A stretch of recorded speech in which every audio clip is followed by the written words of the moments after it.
I'd like to welcome everybody to BCP's Economic Development webinar, where we're going to talk about how economic development has changed in an age of COVID-19. We've got folks coming in right now in bits and pieces, so as the room fills up a bit in the next couple of minutes, we'll get started. With me today is Patrick Toohey of Better Cities Project, co-founder and director of policy for the organization.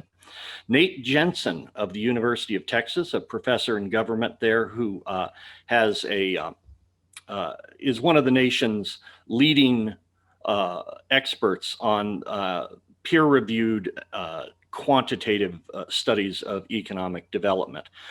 John Mozina from the Center for Economic Accountability is here as well. He'll be joined. There he is. Hi, John.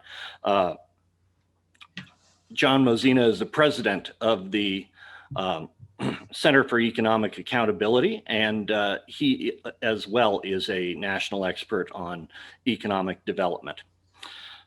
One of the things I wanted to start with is a basic assumption that we run into in the policy world and as we deal with elected officials and experts in economic development from all over the country, and that is this sort of almost pugilistic approach to good guys and bad guys in economic development. Some people want to blame developers for pushing bad deals on communities. Some people say that communities or states are perhaps not spending their money as wisely as they could. I want to go into this session with these experts and this esteemed audience with a baseline assumption that everybody wants more or less the same thing. We want communities that are economically resilient. We want people to be able to thrive in the cities in which they live, and that requires a strong and diverse economy. And we want to see growth that helps not just maintain those things in the moment, but provide it for future generations of residents as well. I'm going to start by asking Nate to tell us a bit about what the picture looks like nationally based on his research and the research of others. Yeah, great. And can I just ask a quick wave if you can hear me okay here and make sure our webinar is working? Great, thanks so much. And this is a great introduction because I should note I teach classes on economic development and business and politics. And I had just my last class, City of Austin came in, an institute working with rural cities in Texas, but also the state of North Carolina came in and shared their expertise.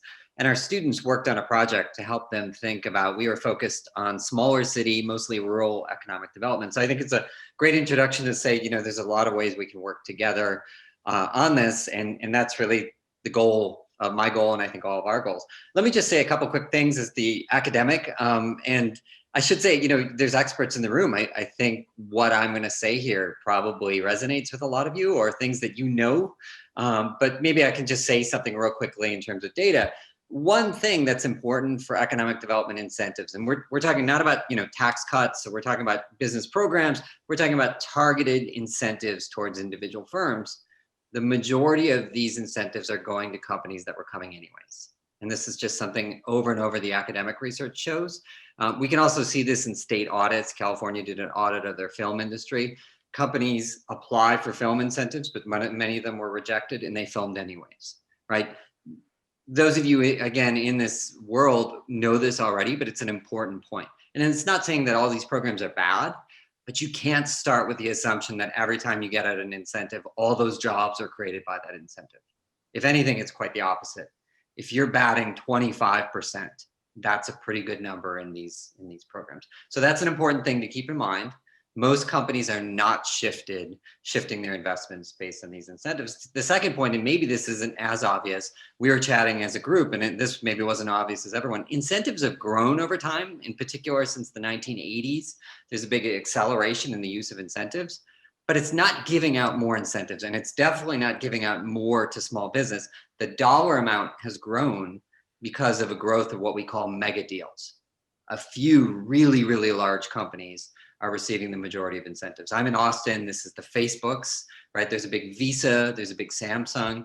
So large of these programs are focused on really big business, and this has even become more focused on big business over time. Those are just kind of factual pieces from the nerdy academic, which is a good starting point for us to think about how do we reform programs. Again, great assumption, we all want to do good. How do we empower people in leadership positions to do good? What are the policies? Let me just say something real quickly. I wrote myself a question, how do we make these programs better? And actually, I decided my question was a bad question, because it's not about making a program better. I hear from cities all the time, we have this tax abatement program, how do we use it better? And it's kind of like saying we have a hammer, where are the nails that we can hit? A better approach, and this is again a cross-city approach, is to have clear goals as a city. And I think the smaller your city, the more cash-strapped you are, the more important it is to focus on growth. Is it high-paying jobs? Is it middle-income jobs? Is it services like medicine or affordable housing, right? The more you can focus your economic development program and have a written plan, and then see how these incentives work. Often the incentive programs are quite the opposite. Companies are interested, we have this possible tool to use. And I think that's the wrong approach. Happy to talk about that in more detail. The other point, and I think is really important, is not just for these programs to work better, but for the public to trust you. You really want to have accountability in these programs. And this is often what we call a clawback. If a company makes a promise and doesn't deliver the jobs, usually it's jobs or capital investment, that their incentive gets pulled back. The problem is, and I've done research in Texas, often companies amend these contracts with the blessing of the state or the city. So you promised a certain amount of jobs, and when you don't meet those jobs, you're getting a new contract. The rules are being rewritten. And the problem with that is, in Texas, this actually occurred the day before a company was supposed to deliver jobs. Literally the day before they lowered the job numbers. And again, this is not meant to demonize people. It's saying that you have rules, right? And how you make both firms work within these rules, but the public trust these rules, is you make them rules that stay, or if you're going to change the rules, you have to have a public hearing. Be transparent about it. And again, I'm happy to talk about this, but this is across states. John in Michigan sees this all the time as well. You see these contracts that they say, no, it's clawbacks. We are protecting the taxpayer. But when it comes to actual enforcement, it's rarely enforced. And if anything, that's completely rewritten. The last point, and again, we want to keep this as lively and short so we have questions because we really want to hear from you. The last point, and maybe this is the most obvious, is increasing the transparency of these programs increases public trust, can actually make these programs work better. And it's not that hard to do. And what does that mean? It's not about FOIA requests. It's that some programs, state of Texas often ranks #1 in economic development. Many of our marquee programs, you can go on a website and see which companies got incentives. There are a bunch of programs where you can see the application on what they promised and what the agreement is. Literally put the PDFs on a website, right? And it turns out you can still be a great state attracting investment and being fully transparent. This happened in Amazon HQ2, where, as many of you know, this cross-city competition, cross-country competition for Amazon HQ2, and many cities hid their bids. A few didn't. And actually the few that didn't also were finalists in this. So it's not clear that as much as companies will say they need this secrecy, they want a non-disclosure agreement, we have evidence. City of Austin, we're booming. We just got Tesla, Oracle is coming. We put our incentives online. And at the end of the day, we actually have an independent auditor see whether the jobs that they promised were created, put online, right? And again, the point is, if you're a small city saying we don't have the manpower, we can't do this, you just need a website. And you have to just upfront promise to make these incentives public. Again, what does this all mean in the end? I think there's a real growing, especially post Amazon HQ2, concern about these programs. The public's trust has been shaken. Journalists are digging into opportunity zones, which you may know, state economic development programs. And a lot of the criticism is the lack of sunshine on these programs. You can not just preempt this, but you can, again, in some sense, be out in front as a good governance city saying, yeah, we think that there are certain businesses that do merit incentives. We're going to be really serious about this. We're going to make sure it maps onto our goals. We're going to make sure there's accountability in these programs and we really keep this accountability. And sure enough, on the website, we're going to put this up. These aren't reforms that are particularly onerous, but they do take some will, right? It is a change from the status quo. I'm happy to talk about this in any communities in particular, but I wanted to, again, make sure to leave as much time as possible for the rest of our folks. Thank you for listening. Thanks, Nate. I have a couple of questions for you, but before I get to them, I realize I probably didn't give folks the rules of the road. You can raise your hand using Zoom. We'll have a significant amount of time at the end for questions. If you raise your hand and type your question in, I'm sure we'll get to it. My questions for you, Nate, are twofold. First, if the research is pretty clear about what doesn't work, I assume there's similar research that says what does work, and so I'd like you to speak to that. And the second thing I'd like to ask you is, what's the relationship? You talked about transparency, and you talked about research showing what is not working for a lot of local incentives. What would you characterize the appropriate role of the state in both encouraging economic development, but also putting some guardrails in place potentially so that good programs flourish and bad programs maybe get reformed? Yeah, so your first question is, don't tell us what doesn't, what actually works. I have to say, us academics have been very bad at communicating this. We are much better at kind of showing the problems with existing programs. And in some sense, that's because we look at the data, right? But there is some evidence for some types of programs. And the simple story is, one, smaller business is much more likely to shift locations with incentives than bigger business. So that's the simplest story, that more small business focus. But there's also things other than incentives that work particularly well. One is providing services to business, help them import, export. When there's a healthcare reform, right, you help these small businesses in terms of a friend of mine's a physical therapist, and just figuring out the billing under Obamacare was incredibly difficult. And if you can provide that public good to businesses, that's one very concrete way. But workforce development as well. If you can figure out ways, long-term invest in people, your education system, but some targeted training through community colleges is particularly effective. So these things, again, are not as glamorous as like a big check and ribbon cutting ceremony, but there's a lot of evidence that they work particularly well. So that's hopefully it wasn't too long in your first question. No, that's fine. And the role of the state? Yeah, the role of the state. Here's what's the complicated part. You often see incentives, there's an analysis. The city gave this, and this is our return on the investment. And the state gave this, and this is their return on the investment. It's only one investment, right? They're actually double counting the city and state. So I think often they almost act like they're not working together, or that we act like these programs are separated when in fact they're one large incentive. What should the state do? The one thing the state can do is mandate better transparency as part of their programs. They can also require, cities are supposed to disclose how much they give in tax abatements. This is in the weeds, but this is GASB 77, which some of you know. Some states were really good at giving guidance, saying this is how you comply, we will help you comply.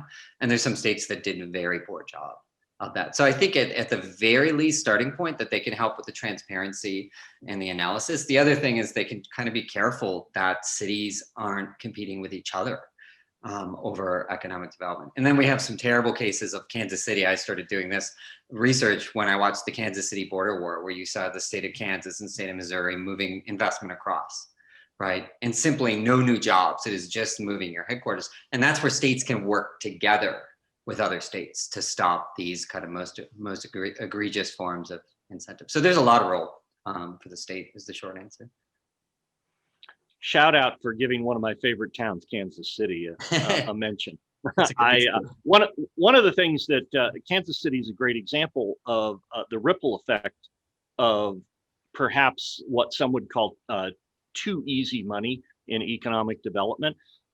Kansas City is known for being pretty liberal with its application of tax increment financing. And as somebody who at one time lived in the exurbs around Kansas City, I can tell you that big box stores and large developers who wanted to go into these small towns, sometimes as small as 5,000 or 6,000 people, would, because of their proximity to Kansas City, demand a tax increment financing deal. The difference being that while a larger city may or may not credibly be able to float something like that, it's absolutely devastating for a small town to be in that competitive situation. Anyway, I don't mean to annotate too much. Let me move on to our next speaker, John Mozina. John's the president of the Center for Economic Accountability, and John has been knee deep in economic development. I believe on both sides to some degree or another for many years, and he now spends his days looking at the best and the worst of economic development across the country, and would like to talk about sort of the state. We'd like to move from the academic perspective to the on the ground perspective and talk about the state of economic development in our cities. John? Sure. Thanks, Greg. And thank you, everybody who's attending today. It's appreciate you taking time out of your days to attend this sort of stuff. Even if these days you might be doing it in hopefully fuzzy slippers and a bathrobe. I assure you I'm wearing big boy pants. So as Greg said, I actually spent the better part of 2 decades working in what I now know to call the private sector, and working behind the scenes often in economic development deals, working everybody from DDAs and tourism boards and the like, and also with corporations that were doing these exact kinds of deals. I say that I worked on like groundbreaking and ribbon cutting and other sorts of ceremonies. My scorecard includes 1 president, 3 governors, half dozen US senators, 4 cabinet secretaries, and more mayors and congresspeople and city council members you could shake a stick at. And a lot of that informs the work I do and we do at the Center for Economic Accountability, where our mission is transparency, accountability, and market-based reform of these kinds of programs. And so I tell you this for 2 reasons. One is just sort of that I'm not coming to you from an ivory tower on this. I joked with people that I talk to economists so that you don't have to. And the other is that I also come to this with the humility that I know it's hard out there. And I know that the people who are doing this stuff care, and they're trying to do right by their cities, by their people, by future generations. As Greg said, we're not coming to this just throwing cinder blocks at you. We want to help make it better. And I hear that constantly as I go around the country talking to people about this. It's a constant refrain, and you probably feel it yourselves, which is that I know something's not right. I know what we're doing isn't the best thing that we could be doing. Often it feels like we're making no difference at all, or maybe even hurting things, but people say to me, I don't know what to do about this. I don't know what the answer is. And frankly, I got so much else on my plate that it's a lot easier just to do what everybody else is doing. And that's understandable, because as Nate said, a lot of this research that we have now and a lot of the evidence that people have been able to put together and test and confirm with the real world results is just coming out in the past few years. And it's completely understandable that a lot of people haven't caught up to that. And that's the kind of conversation we're trying to do with things like this. So very quickly, let's sort of it's helpful to sort of fit our local perspectives into a national overview. There's a whole variety of estimates for how much all these deals cost across the country. Part of that's because of the problems with transparency that Nate mentioned, but the estimate that I tend to use is that it's roughly $95 billion. And that's real money. That is enough, for instance, to fund the entire budgets of the 11 smallest states. Or if the old guns and butter thing, you could buy both butter in the form of funding all federal food assistance programs, plus the guns, because you could also have enough left over to buy the Navy 2 new aircraft carriers every single year. Again, that's real money. And then when you get into the local level, that kind of money starts forcing governments into situations of choosing between services and subsidies. A couple examples come to mind. One I use all the time, as I mentioned, I'm in Michigan. I live next door to Detroit. And about a year ago, Detroit spent more money just to assemble land for a Fiat Chrysler plant than it spent that year to run the entire Detroit Health Department. Look at Iowa. Iowa hands out more in tax credits every year than all state and local government agencies combined spent on mental health services. Louisiana, famous for having some issues with the sort of stuff, could run its agriculture and forestry, Department of Natural Resources, Department of Environmental Quality, and Fish and Wildlife agencies combined on just its economic development budget. I joke that they should be changing their license plates from Sportsman's Paradise to Corporate Welfare Paradise. Or New York City, they handed out more in tax abatements last year than they collected in their 8.85% tax on corporations that do business or own assets in the city. A lot of businesses really hate that tax, and then a few walked away with the subsidies. So it's a huge problem. And then understanding how we got here, as Nate mentioned, this has been expanding. It's part of that is because it's based on an archaic model, sort of the smokestack chasing, as people call it. I mean, it worked once upon a time. As I said, I'm next to Detroit. You know, that's what made Detroit huge, is that the jobs were here, and then people moved from all over the country to where the jobs were. That's why my grandparents came here. They were my grandfather got a job in the steel mill. That's not, increasingly not, it's not all the way, but it's increasingly not how the economy works now. And our economic development programs, you know, there's some lip service being paid, but largely they haven't kept up to that reality.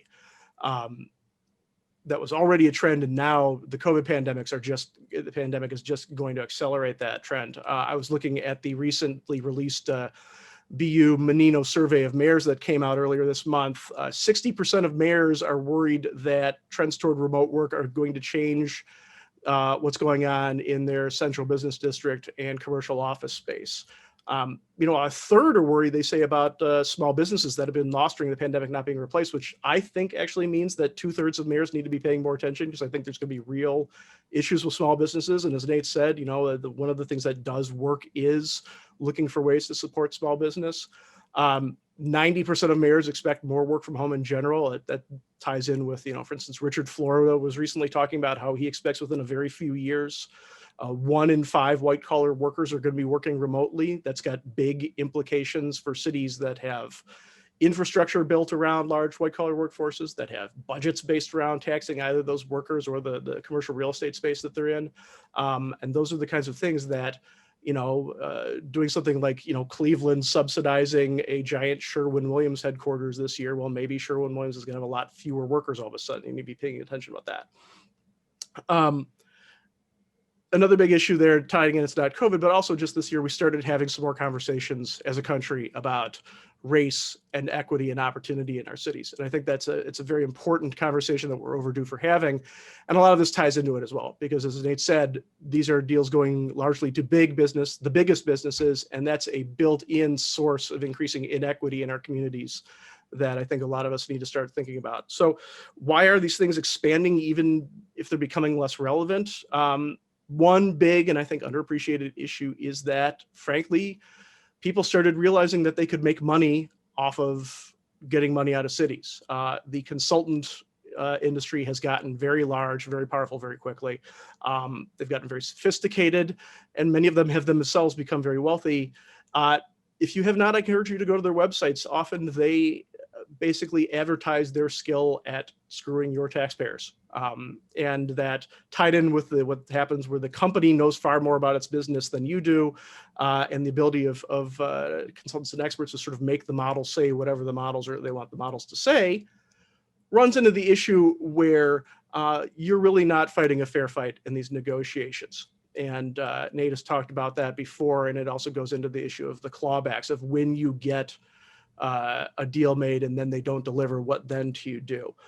And also, you know, to reiterate Nate's point earlier, transparency really helps fight that. There's a great example I love of a situation where there was a pipeline being proposed through Iowa.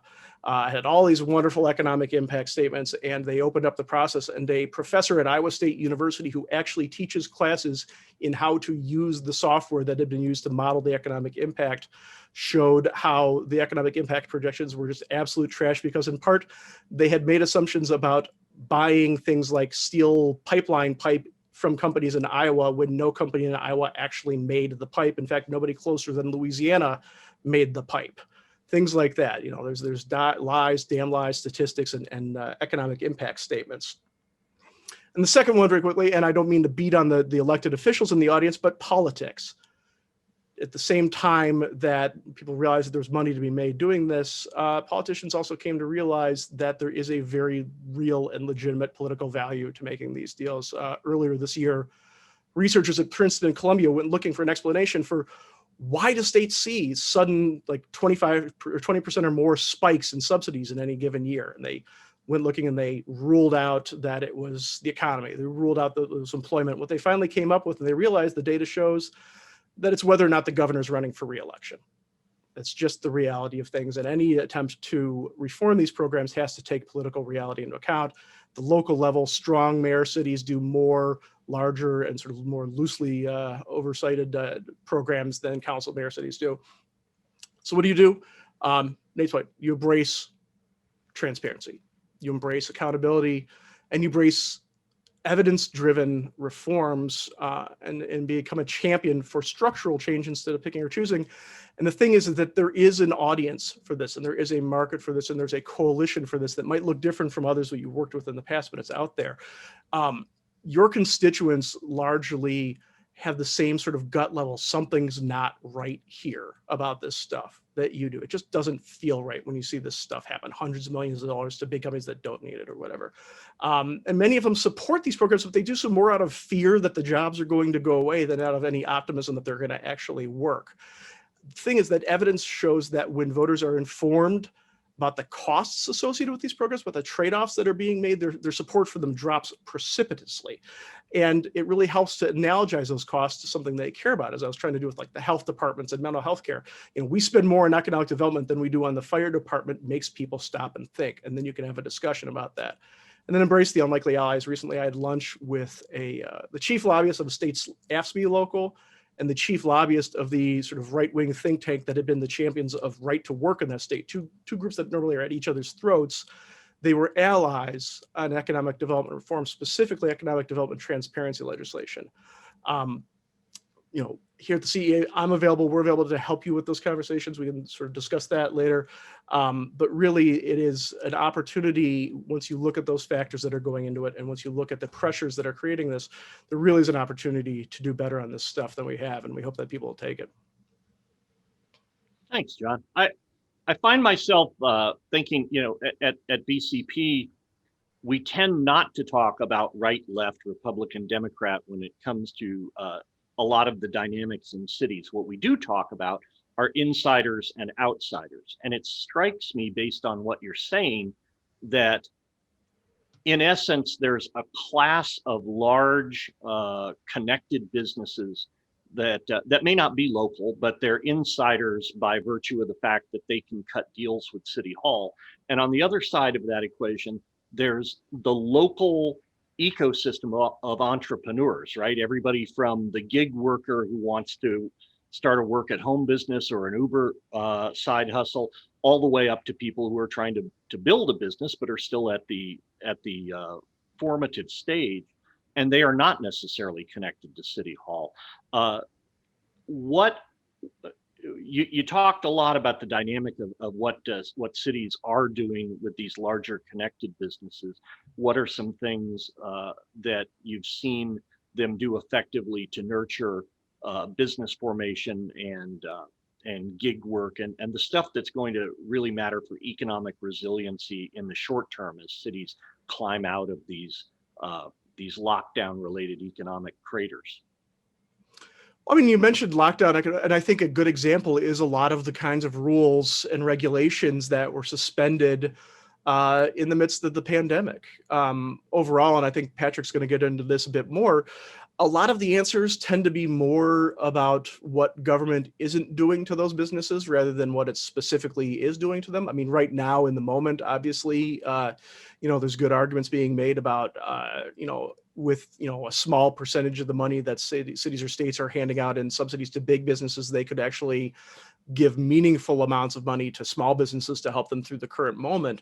But all sorts of normal rules about, oh, you can't do this, you can't do this, you have to get a permit for this, you have to get a permit for that. I mean, I think that, a lot of cities and a lot of people who work at cities realize the degree to which a lot of those structures have grown up sort of over time, and new rules get piled on top of old ones, but the old ones never go away. So you end up more and more. I think it was actually San Francisco's own book on how to get a permit there talks about how it's going to be the most like painful and frustrating process you've ever gone through. And that's like the city's own book that says that. So things along those lines, I think, really go to the heart of it in terms of just what barriers are you putting in the way whether it's from land use, regulatory permit, any sort of permission stuff, through to also just simply not taking taxes away from them to subsidize their competitors. I mean, at the end of the day, a lot of these subsidy deals and abatements come from the fact that, somebody's got to be paying for stuff, and if the big businesses aren't, then the small businesses are. Good point. Good point. We've talked about the academic basis and the research showing what doesn't work. John's brought a wealth of experience to the current state of things. I'd like to turn to Patrick now, who is, as I said, the co-founder of BCP and our director of policy. Patrick has been involved with economic development issues for many years, and for as long as I've known him, he has been a strong voice for moving toward what does work, the practical solution. And I'd like him to talk a bit about what cities should be doing now. Well, hello, everyone. I am grateful to all of you out there that joined us, and I'm grateful to my co-presenters for saying a lot of the things that normally falls on me to say when I'm speaking, testifying on these bills. Often I'm the only skeptic in the room. Everyone else, I guess, is paid to be a fan of these programs, but I'm often a voice in the wilderness, so I appreciate their contributions. As my colleague said earlier, one of the big problems of economic development incentives is that it focuses on big, bold ideas, things that will excite the public. Certainly they excite elected leaders, and we are all kind of at fault for that. When I first moved to Kansas City, there was a vote to renovate the stadiums for the Royals and the Chiefs, and people were, as John said, afraid that if we don't redo these stadiums at public expense, we risk the teams leaving. There was a lot of fear there, and that was in the time before I really got involved in economic development subsidies, and I fell for it. I thought, look, we've got to keep these teams. We've got to keep these teams happy. It didn't dawn on me later exactly how much money we were spending as taxpayers to subsidize an industry with billionaire owners. So it's not just the elected leaders. It's not just the developers. The public sometimes turns to its elected officials and says, do something. And especially now with a COVID pandemic, a lot of leaders probably feel pressure, do something, improve the economy, create jobs, bring employers here. And that is a really, really dangerous place for elected leaders to be, especially when we talk about economic development incentives. And let me use an example of Baltimore, just an hour away from where I grew up. Baltimore has everything that a developer would want a city to build. It has a convention center and a convention hotel. It has an aquarium. The Maryland Zoo is based in Baltimore. It has light rail. It has an entertainment district. It has a downtown baseball park, which, by the way, is beautiful. It has a large hub airport, and it even has a harbor, right? You can't build that anywhere. And yet nobody would point to Baltimore and say, I want my city to be like that. And it's because we understand that Baltimore spent an awful lot of money trying to make itself look good rather than do the hard work of making its economy actually good. And it used to be that all these projects we build with economic development incentives were themselves the sign of a healthy economy. If you had a well-off workforce or a growing population, restaurateurs would want to build in your downtown, hoteliers would want to build in your downtown, entertainers would want to build districts, all this type of stuff. And so you drive around and you see all this new construction and you think things are going well. Well, somewhere in the early 80s, it seems, cities said, well, you know what? We can subsidize the construction of all those nice things and create the appearance of a vibrant economy like Baltimore did. But unfortunately, it doesn't actually bring the vibrant economy. In fact, to the degree that these subsidies redirect money away from schools and libraries, we are worse off. And Kansas City, where I live, is the perfect example of that. A quick aside, we have an economic development corporation, which, to Nate's point, doesn't seem to have a long-term goal. They just look at every application for subsidies that comes in and says yes or no, or helps them improve it. We had a development attorney who was advocating hotel subsidies for their client, and they didn't get the subsidies they wanted, so they angrily pulled the project. And in their letter to the Economic Development Corporation withdrawing the project, they said, and I kid you not, this is in print, they said the reason why we need subsidies to build our hotel is because there are too many hotel rooms in downtown Kansas City, and we risk being profitable. And the Economic Development Corporation was actually going to give them subsidies, knowingly contributing to a glut of hotel rooms. Again, it didn't give them the amount of subsidies they wanted, so they pulled it. So when you end up with subsidies for subsidies' sake, and when economic development professionals are judged by the number of projects, or perhaps by their dollar outlay as a sign of their effectiveness, everybody's incentive is going in the same direction, which is to give out money and to build, and the taxpayers and the small businesses are left stuck with the bill, literally.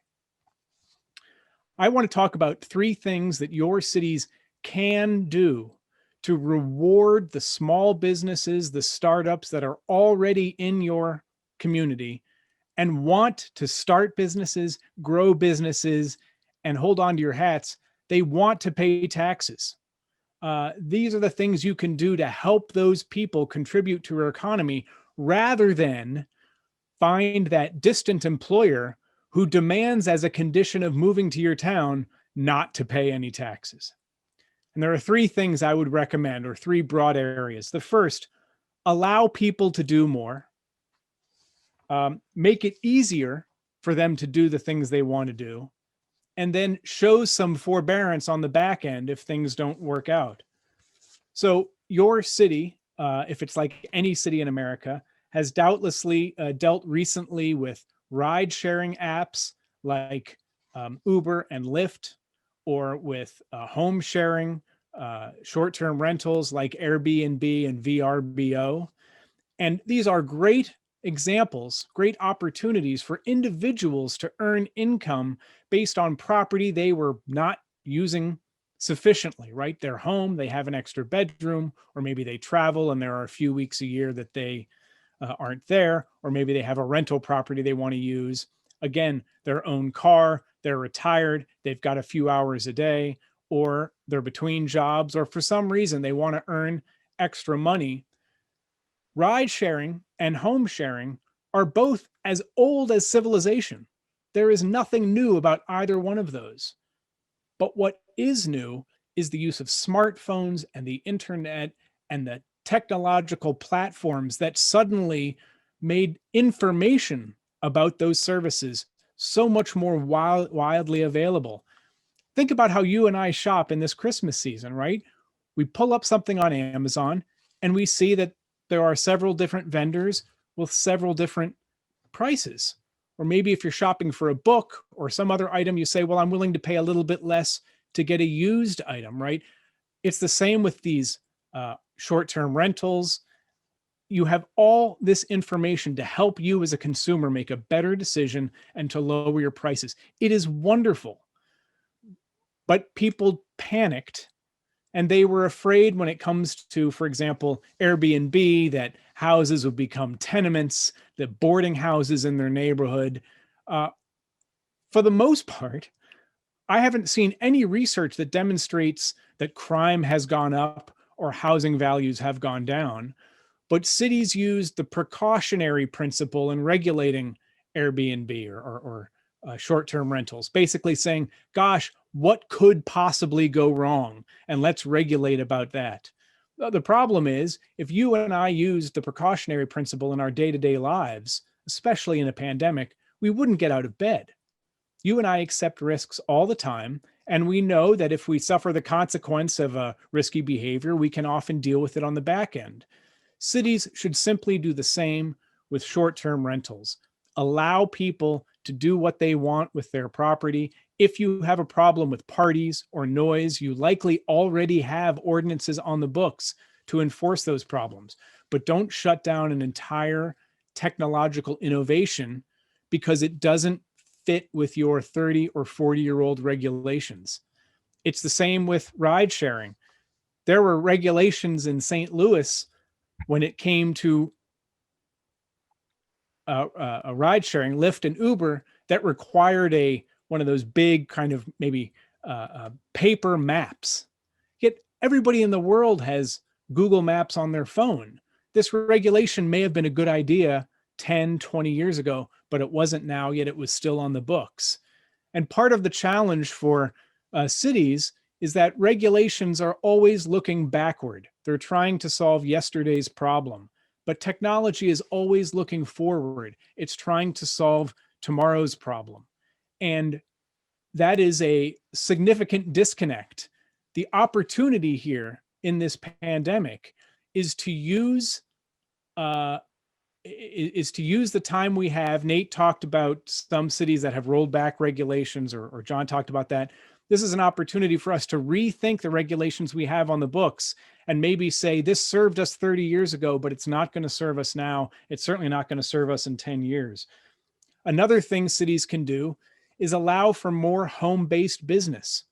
Oftentimes, city ordinances forbid it, or zoning regulations are written so that home-based businesses, the language is vague, it's inconsistent, and again, sometimes the zoning regulation forbids it altogether. But being able to save the overhead of a shop when starting a business or growing a business is a huge cost savings. And again, if you are running your city and trying to incubate, if you want to use a term of art, a small business, there's no better place if it's conducive to business than somebody's own home. And so again, look back at your regulations and see what is standing in the way.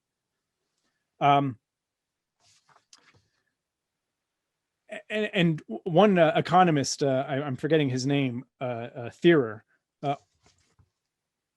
put out the idea of permissionless innovation, which is, as we go forward dealing with new technology, with products and services that we cannot yet think of, the standard ought to be legal, it ought to be unregulated up until the point it demonstrates some sort of harm or challenge, but allow people the opportunity to take that risk, to innovate, to try something new. And again, it's not as sexy as a downtown stadium, but it's a way to grow homegrown industry and to partner with the people in your city. City leaders are asking consumers and business owners to behave themselves, to wear masks, to distance. And this is an opportunity for those city regulators, for city leaders to look back at those consumers, those businesses, and say, we are now going to stand with you. And we're going to allow you to do more and different things. The second way that cities can help is allow people to do things, the things you allow them to do it more easily, and specifically paperwork, occupational licensing. A survey conducted by the Kauffman Foundation, again here in Kansas City, but it was a nationwide survey, said that 3/4 of entrepreneurs said that government regulations on business are complex and difficult to follow. None of us doubt that that is true. And 65% said it's time consuming for business owners to stay on top of all those regulations. Again, local, state, and federal. When New York was criticized for slow approvals for licenses and permits, the city comptroller undertook a benchmark survey and found that 30% of small businesses surveyed said it took them 6 months or longer to get the approvals they needed from City Hall to open a business. 6 months just to open a business. And think about it. A lot of times those people have already taken on debts and rents, but they're not allowed to sell a product necessarily until they have that permit. Salt Lake City in 2018, through a list of reforms, cut the business permitting time, cut it to 59 days from what had been 114 days. I don't know that 59 days is anything to crow about, but it's certainly better than the 114 they had been. And so this is something that your cities can do. Talk to the entrepreneurs in your communities, find out what their roadblocks are. A lot of times you can probably talk to the business licensing department and they will tell you, here's what people get hung up on. Maybe people in your city have to deal with one department at a time when they could easily do it concurrently, or perhaps they could load paperwork up on the website. Again, these people desperately want to hire employees and to give you money. And I think it is incumbent on all of us to at least reward those people by making that job as easy as possible. Licensing. A lot of states license a lot of occupations, and then some cities have additional licensing requirements for those same jobs. I think in Denver, there are more than 90 occupations which Denver regulates that Colorado also regulates. And there are probably opportunities in your city to clean that out, to look, what does the state do? Are we really adding any value? Or are we just being duplicative? Another thing cities can do is look at their books on what they require ex-offenders to go through. I was surprised to find out that in my home state of Missouri, if you are convicted of a felony, you may not work anywhere near a lottery machine. Well, that eliminates almost every gas station or, Quickie Mart job out there. And so what we're saying to, felons who've done their time is we're going to make it even more difficult for you to rejoin society and again, pay taxes and have a job. It's perfectly fine if an employer doesn't want to hire somebody who maybe has a fraud conviction in their background to sell lottery tickets, but it ought not be a city or state guideline to forbid it exactly.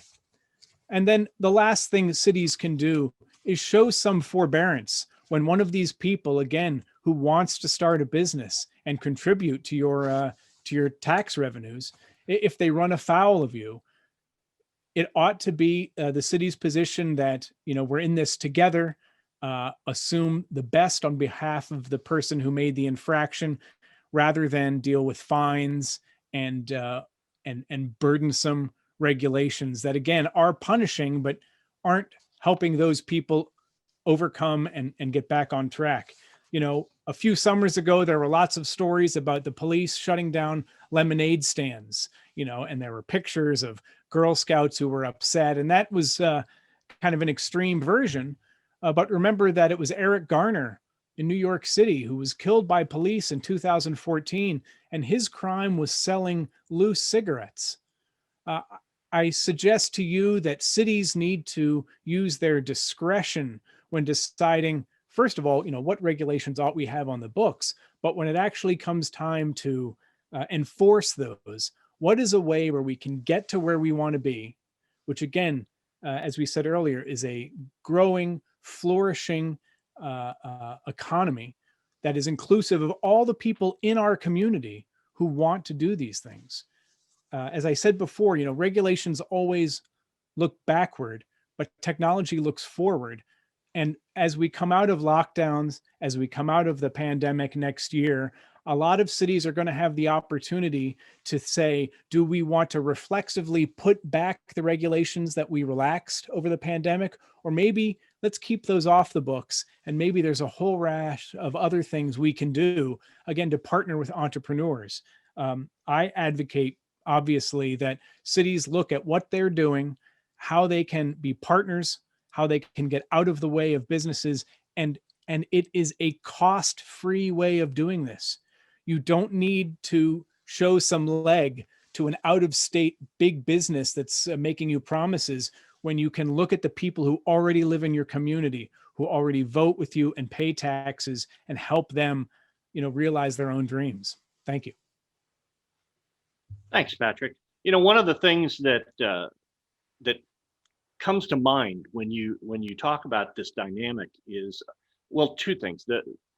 first of all, it sounds like what you're advocating for is a shift from cities investing in projects to cities investing in people, the actual people who are in their community.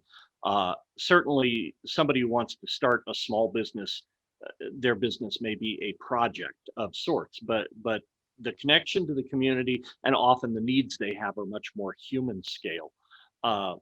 And against that backdrop, I think about economic development boards and corporations in a lot of large cities, which are essentially advocacy organizations for the extension and expansion of subsidies. They may, I don't want to assume ill intent, but that's the de facto operating stance of a lot of them. If there's a city leader on the call who wants to institute reform, what are the challenges in going up against what amounts to a lobby that you've created? Well, that is a great question, and it's something that elected leaders struggle with all the time. Here in Kansas City and elsewhere, I know of people that run on cutting back on incentives, and if they win, then they are immediately faced with all the threats. I think the first thing a city can do is a real aggressive research of its own immediate past. I think the company that has received the largest subsidies in the United States is the Cerner Corporation, Electronic Medical Record. They have their headquarters just a few miles from where I'm sitting. They made all sorts of promises on creating jobs. They have come nowhere near it. And I think a city, if it wants to change the story, if it wants to change its policy, has to do an honest, deep dive into its immediate past. As John said, we all know that these incentives aren't living up to the promise. I think if a city arms itself and says, hey guys, we have tried, but it hasn't worked, we want to try something else, I think the population would be receptive to that. And again, you can use transparency and you can use immediate past data to show people that, we've given a lot of money and it hasn't delivered. We need to try something else. That's interesting. And, in a lot of the things we're talking about, you're not turning off the spigot, so to speak, right? There's money that's allocated toward traditional economic development right now that could potentially be reallocated to making it easier to do business in the community and making that local economy flourish instead of to your point, showing a bit of leg to get an out of towner on board. I would not advocate for the creation, say, of public venture capital funds. I wouldn't have cities try to get in bed with incubators and things like that, because the research on those isn't maybe as good as it should be. But again, what the public officials don't need to spend a lot of money to support homegrown business. Oftentimes it's networking opportunities. It's putting entrepreneurs in touch with other entrepreneurs, especially if they're at the same level of development, letting them benefit from one another. It might be political leaders simply saying, we support entrepreneurs and small businesses, and then looking inward, looking at how you regulate the paperwork you require, the licensing you require, because it's funny in this pandemic because we're talking about people who desperately want to go out and serve food and cut hair and do all those things. And yet we all want those people to thrive. And yet somehow we've become a barrier to them. So I understand that sometimes the easiest way to solve a problem is just to write a check. And a city might say, well, to whom do I write the check? Sometimes it's just looking inward and saying, what are we doing that is standing in the way? I've got some questions from the audience, and the first one is for everybody, starting with John, then Nate, then Patrick, and I'll answer as well. What is one simple positive step that you would recommend for city leadership, be it elected or the people working in economic development, to take that is something they can do to make their economic development efforts more effective in this environment? John? It's somewhat glib, but I'd say start off by admitting that what you're doing right now could be better and isn't working, and that it's time to start talking about what the results are and what could be getting better. I mean, that goes sort of the core of what I think the three of us were all talking about, four of us were all talking about, which is that everybody knows that something's going to change, but nobody sort of wants to be the one to start the discussion. Start the discussion. Okay. Nate? Yeah. So one thing Austin did that I was really impressed with, they did a survey of businesses. So they asked businesses in their community, existing businesses, what do you need? And then they had, a couple roundtables with businesses that received incentives, but also stakeholders that are impacted by the incentives, taxpayer groups, schools. So actually collect information from your community. And again, in a Zoom world, the barriers in some sense are lower, and especially an internet survey of businesses. So figure out what they actually need, right, before you kind of build a program and hope it works. Good answer. Patrick? Well, I really like Nate's answer. I think a city can look into its own, business license applications and just pull a sample and say, when was this form filed and when was it granted? And how many days are between there? And is that enough? Does that reflect the service we want to provide? Look inward and see how you are doing your own job before you start worrying about how other people are doing their jobs. And I'll answer on behalf of Better Cities Project. If you want to reform your city's economic development efforts and you don't quite know where to begin, or you have questions, reach out to Better Cities Project. You can reach me directly at greg.brooks@better-cities.com, and we are happy to sit down and compile relevant research or case studies, have a conversation with some of your stakeholders and figure out what it's going to take for you to move forward. One of our attendees has asked, can any of the speakers comment on state high-quality jobs tax credits? Do these credits help attract high-paying jobs?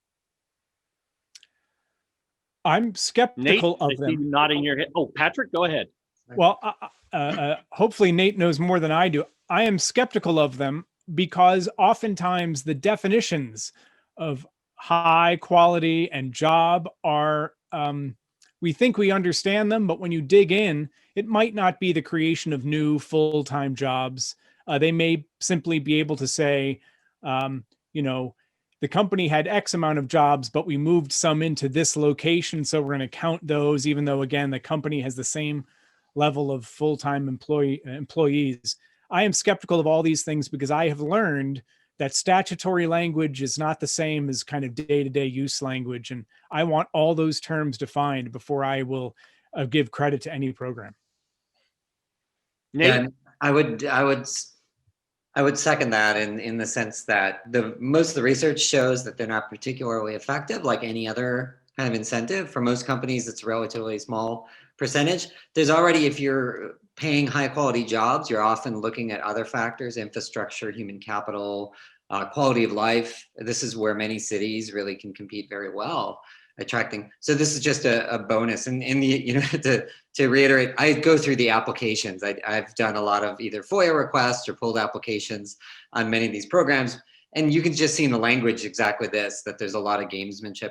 Tesla is coming here in the Austin area, and they're pitching it as middle skill jobs. It's a new way to say low wage manufacturing jobs. Again, maybe a community wants that kind of jobs, but it's a playing with definitions by a set of consultants. Again, not to demonize, but it's pretty easy to game these systems, and it's often a much more effective way to focus on a different type of business or a different project than giving incentives for a particular type of skill class. If I could add one last thing to that, there are very few places around the country, I think, that have a workforce sitting around twiddling its thumbs, waiting for some company to get subsidized to bring high skill, high pay jobs there. The companies are taking those jobs to where the workforce exists. And if you have that workforce in your community, then you don't need to subsidize the company to take advantage of them. And if you don't, then they're not going to bring the company there and hope the workers show up. That's just not the way these businesses work. Thanks, John.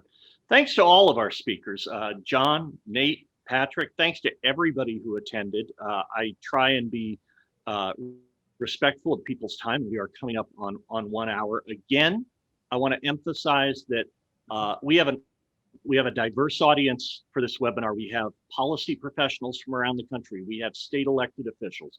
We have local elected officials and local economic development officials. We want to help all of you find a path forward for effective economic development, even if it doesn't meet the definition of what economic development has looked like in the past. And so Better Cities is here to help.